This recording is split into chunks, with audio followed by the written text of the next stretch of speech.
guest is a talented filmmaker and writer whose work includes Shaun of the Dead, Hot Fuzz, Scott Pilgrim vs. the World, and Baby Driver. His latest movie, The Running Man, opens in theaters Friday, November 14th. Let's take a look.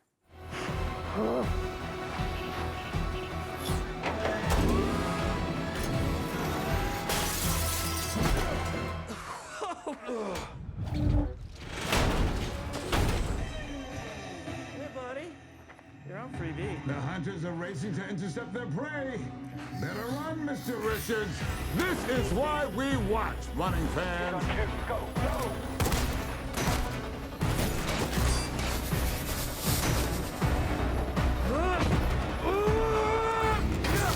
Stop filming me! Please welcome to the show our friend Edgar Wright, everybody!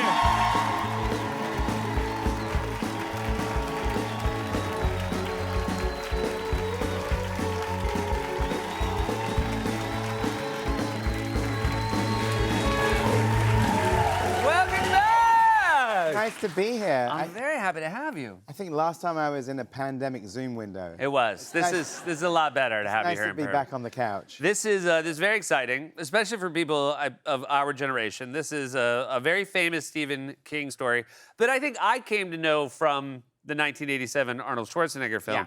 But you knew the book first. Yeah, I started reading Stephen King at exactly the right age, which is too young, Yeah. when I was about 12. And I read The Running Man, which was written under his pseudonym, Richard Bachman, when I was 14.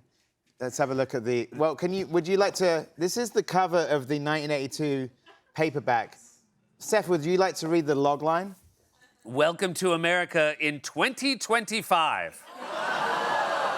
When the best men don't run for president, they run for their lives. The Running Man. I feel like I should do an Oliver Hardy look at the camera after that. The It's thing is, really great. if you put that on the poster now, they'd say it was too on the nose. Yeah. But if you put it on a paperback in 1982, you're good to go. Well, he wrote the book in 1973. It was unpublished for 9 years, and then he published it under his pseudonym, Richard Bachman, and set it in the year 2025. This is sort of a coincidence that the movie's coming out in the last 6 weeks of 2025, but it's pretty wild, yeah. It's pretty wild. It's also pretty wild that you have long loved this movie. This is from 2017. Somebody on Twitter said, I don't know where you stand on remakes, but if you were to do one, no restrictions whatsoever, what movie would tickle your fancy?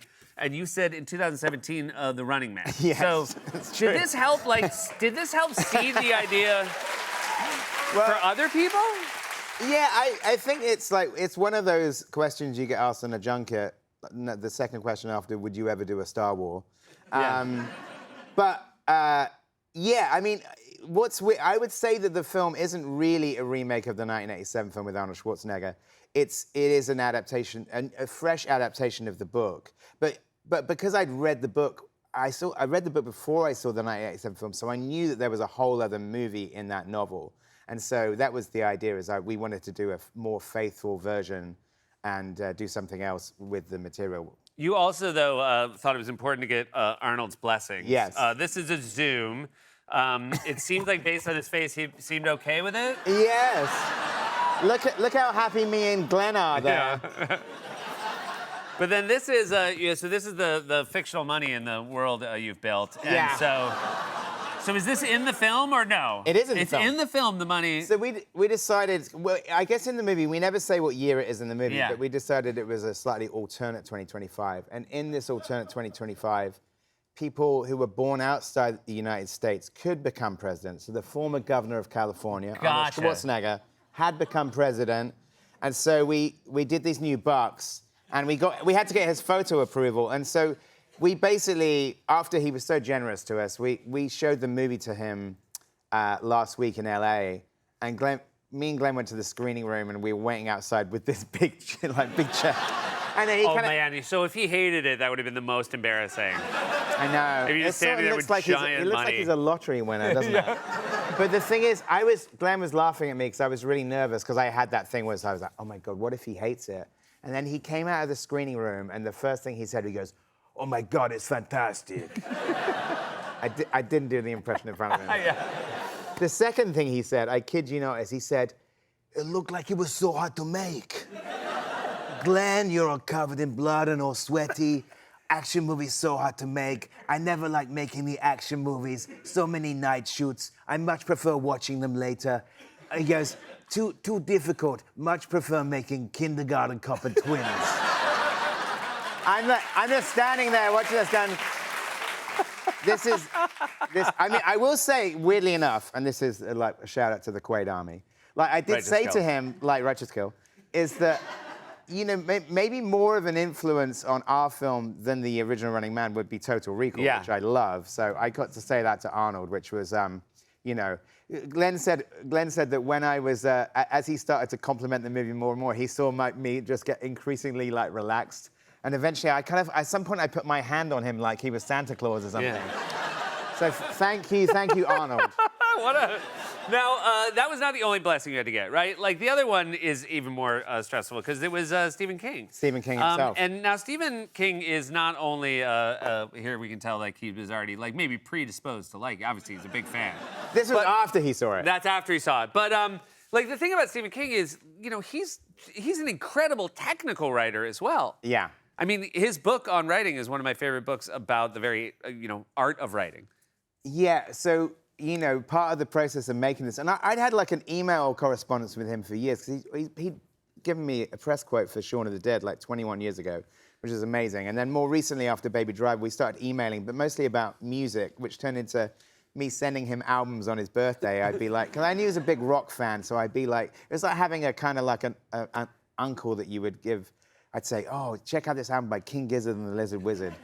When it came closer to making the movie, I didn't, I wanted to send him the script when we knew it was definitely happening, because the idea of being like the boy who cried wolf and it not happening would have been too heartbreaking.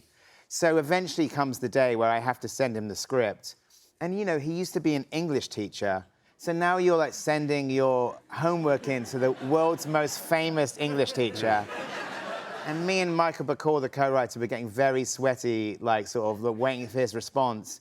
And he started sort of screen capping bits of it that he liked, saying, yes, that's it. And like, yeah, love it. And then one line he said, don't hit him over the head with it. And at that point I was like, just please read the whole thing. My heart can't take it. But he really loved it. And then the first time I ever spoke to him on the phone was after he'd watched the movie. You know, I said, I know you're watching the movie tonight. Call me afterwards. So it's been amazing. And then I got to meet him a couple of weeks ago in Maine.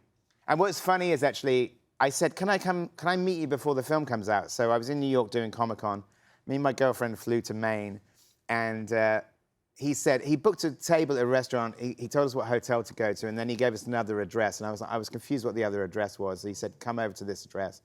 And then we get in the cab, and the cab driver said, first time in Maine? I said, oh, no, I've actually been to Portland before, but first time in Bangor. He goes, oh, well, if it's a first time in Bangor, I'll drive you past Stephen King's house. And I'm like, me and my girlfriend are looking at each other like, yeah. And then we drive past, and it's coming up to Halloween, so there's loads of people outside. Yeah. Have you ever seen his old house that he used to live in Bangor? It looks kind of like the Addams Family. And then the taxi driver says, so what brings you to town? And I'm like, oh, we're having dinner with a friend. I wasn't going to tell this taxi driver that I was meeting Stephen King, because, you know, I've seen Misery. Yeah. Bad time to be a big fan, Yeah, I'm not going to tell him what I'm doing. Yeah. So it was amazing meeting him. It was incredible. So you weren't actually because it would have been amazing if he'd driven you there and he's like, and now where to? And you're like, I believe we've actually reached our destination. And then that guy would be like, this dude doesn't know how taxis work. We dumped our bags at the hotel. We went back to the house, and there's still loads of people outside. Because there's loads of people outside for Halloween, I texted Stephen.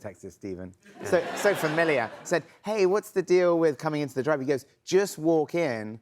Like, my car's in the drive. I got, like, my Dodge's in the drive. So me and my girlfriend Julia, like, start walking up the drive, and a security guy comes out and immediately says, you guys are going to want to turn around. I said, oh, no, he's expecting us. And he goes, who's expecting you? I was like, Stephen King? And then Stephen King comes out of the house and goes, hey, go Julia. And then the other people outside are like, what? Yeah. And then they were all like, he's expecting us too. By the way, it's really funny if like the security guard thinks he's got you dead to rights when he's like, who's expecting you? And we all know whose house this is.